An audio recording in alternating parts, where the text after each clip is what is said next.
At BizNews, we love to feature South Africans who turn local grit into international leadership. And Bruce Owen is one of them. He's president of Equinix EMEA, overseeing digital infrastructure. Equinix is the world's largest digital infrastructure company. Its data centers are where the internet lives. Well, Bruce is joining us to unpack what that means. Well, Bruce, Owen from Equinix, thanks so much for joining us today. So how did it start? How did a South African become the president of EMEA of Equinix? Well, hi, Linda. Thanks for having me. Yeah, it was a winding journey. I think, like a lot of South Africans, I finished university and decided I wanted to go backpacking. So I became a chartered accountant, and I left South Africa, went to go travel for what I thought would be 1 year. I worked for someone who gave me a 6-month opportunity in a finance team. I worked 6 months. I backpacked 6 months, and on my way back to South Africa, she called and said, "Hey, I've got another assignment for you." And so my wife and I ended up staying in London for a period of time, and she ended up calling me after a few years and say, "I'm at this company called Equinix, and I had no idea what it was. Do you want to join it?" And I've been with the company for 16 years now, and had a variety of different roles and opportunities in the company, and now lead the Europe, Middle East, and Africa for us. So where did it start? In Johannesburg? Yeah, I grew up in Joburg. I went to King Edward's, and after that, I studied at Rao, now UJ. And then I began my articles in Johannesburg. I met my wife. She was at Sandown High. And we decided just to go and explore the world for a little while and return home. And we're still exploring the world. And were you always interested in the digital landscape? I wasn't. I didn't know much about it. When I got into data centers, in fact, I came out of working for a media and advertising agency. And so when I joined Equinix, I learned very quickly. I was in the finance team, but I quickly grew this passion for it because I realized the power of what digital infrastructure does, in that absolutely everything that we do that's digital, it resides physically within a building somewhere. And I could see the opportunity that the world was moving digital, and if I sat within that space, I would have a role to play in shaping the digital landscape, and that was incredibly exciting. So I think, like most people 16 years ago didn't know what a data center was. I was the same, and now I'm steeped in it daily, and really enjoy the journey. Well, you clearly tell us that us who did media, we went the wrong way. So, who were your mentors? Were there any people that helped you on this path? Well, there's so many. I believe in that saying around iron sharpens iron, and I think I was very fortunate to grow up in a very loving and encouraging household. I had the school I went to, I think, gave me an amazing foundation, and I met a lot of great friends there that I wanted to be like, and same at university and then in the workplace. So over my career, I've just tried to be around people that are smarter and better than me, which is not difficult.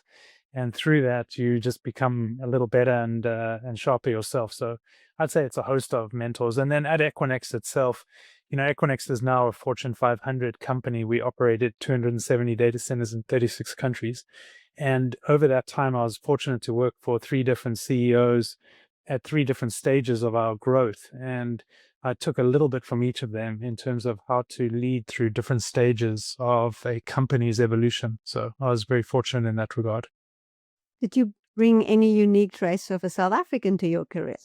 Probably, it's hard to it's hard not to stereotype, but I think some of the elements that I think about with South Africa is there's a grittiness, a grit and a determination to succeed. I think I've carried that with me. I think there's also this desire to problem solve, and no problem is too big, and that largely comes from a healthy perspective. Like I feel in South Africa, we have all seen and experienced things that are atypical, and the combination of that is typically a winning formula. And so I think I try and apply that in my work daily. Well, data centers, well, power hungry data centers, it's all the discussion everywhere now. Yeah. So, how do you see how do you envision the future of data centers? What direction are you going into? Yeah, it's a great question. There's no doubt that data centers consume a lot of energy. But if you look at every stage of dramatic evolution of society and economies, it's been underpinned by access to power, and whether that's fire at the very start of humanity to coal and steam to now where we sit to the advent of electricity. I think AI truly has the ability to change the course of human history, but it requires access to power. So there's a race right now within every single nation to have the power necessary to fuel data center growth because it underpins economic growth. And so what that leads to is thinking about the integration of data centers into the fabric of city design and into the fabric of our society. And so I spend a lot of my time with various governments around the world helping think through what does an integrated strategy look like for data centers integrated into the fabric of what we have, like critical national infrastructure. In the same way you would have schools or hospitals, data centers are just core to the fabric. And so I think that's what the future looks like, is a much more integrated way of thinking about digital infrastructure as a part of our daily existence. Well, you're also head of Africa for Equinix. So, how does Yeah. Africa meet this demand for data centers? Yeah, I mean, the one really good thing about Africa is that necessity is the mother of invention. And so we've seen a lot of innovation coming out of Africa because of the scarcity and reliability of access to power. And so you see a lot of innovation around alternative forms of energy, like on-site power generation or wind or solar or other forms. And so I think that one, it's really inspiring to see the depth of talent in Africa. Um, for me, I'm very optimistic about Africa and its and the potential there because of just the sheer volume of the population and the depth of talent and the limited access right now to connectivity. And so, as you bring connectivity and access into a continent which is lagged behind the other continents, I think the potential is enormous. At Equinix, we have 10,000 customers. We typically build where they want us to go. And if you think about those 10,000 customers, it's a majority of the Fortune 500. So the biggest companies you can imagine are our customers. And it's encouraging that they're wanting to be in Africa. So we have a presence in West Africa, and just recently with a new build in Johannesburg. And we're confident about our ability to build and scale there over the coming decade, which is exciting. And as a proud South African, I want nothing more to bring connectivity and digital infrastructure into the continent. So, well, yeah, let's talk a bit about South Africa and data centers and how we're going to power them. So, are there unique challenges for South Africa in particular? Yeah, well, South Africa, if you look at the history of the last few years around rolling blackouts, data centers need to stay up 24/7. And so we guarantee to our customers that we have 5 nines of uptime, which means 99.999% of the time, the data center is running. And so what happens is if there is a power cut, we move onto a secondary power feed. And if that cuts, we move to battery and generator backup. And so you've got to really build resilience into data centers, because if emergency services are dependent on it, or banking or education or anything that we do daily, we can't tolerate an outage.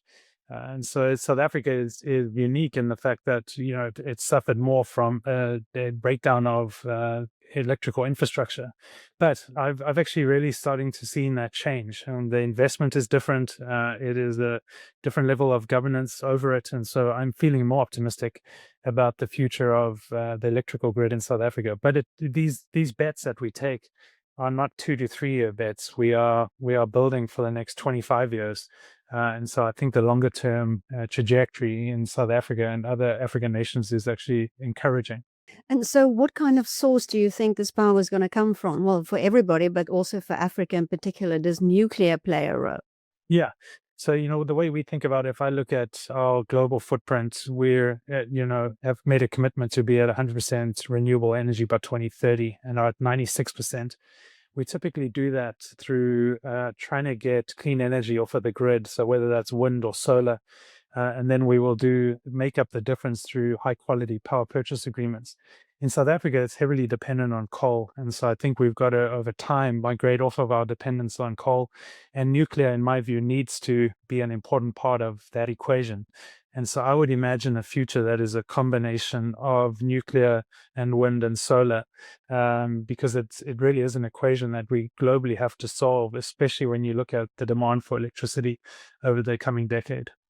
And I watched you on CNN where you were going through one of your data centers, and it seems all very secretive about what it is. Is security a massive issue? Yeah, so it's less about secretive and more about security. If you think about the workloads or the applications that are running in our facilities, it is the most trusted workloads that are digital. Every nation will be placing their workloads with us.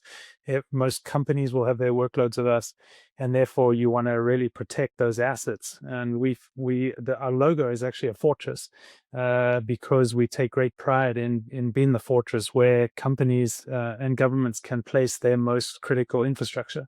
And so, yes, you need 5 layers of security before you get anywhere near a piece of IT equipment, and it's constantly evaluated and scrutinized, and so we take security very, very seriously. So how do you keep on inventing? Because that seems to be, you've always got to be on the front foot. Yeah. Well, we have, 14,000 people in our workforce and incredible talents, and I get to come in every day and work with this group of people. But our customers are expecting us to evolve really quickly. So you see the level of innovation happening real time. Like you have to run data centers far more efficiently than you used to run it. Historically, you could just have a building and have some computers in it. They're now purpose built and AI ready. We have different forms of cooling because of really being able to manage the efficiency of how we consume energy.